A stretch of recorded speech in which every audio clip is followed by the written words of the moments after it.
মা আজকে কি রান্না করেছো? কি রান্না করেছি বন্ধুরা, আজকে আসতে দেরি হয়ে গেছে। আমি মান্থলি রিপোর্ট দিতে গেছিলাম, সেই হিসাবপত্র তোমরা দেখেছো, লাইভে আমি ছিলাম। তাই আসো কি কি রান্না করেছি দেখাই।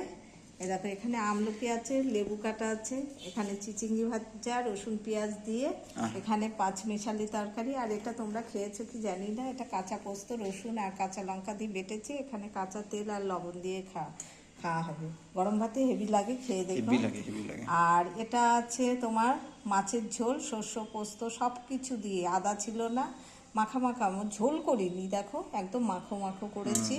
আর এখানে আছে সাদা ভাত। বন্ধুরা, আমি কালকে একটা রেসিপি বানিয়েছি, মিষ্টির রেসিপি। ঘোষমশাই আজ কয়েকদিন ধরে দুধ দিয়ে যাচ্ছে, ভাইফোঁটা উপলক্ষে বানিয়েছি। তা ঘোষমশাই আজ কয়েকদিন দুধ দিয়ে, আমাদের দুধটা আর দই পাতাও হচ্ছে না, খাওয়াও হচ্ছে না, বেঁচে ছিল।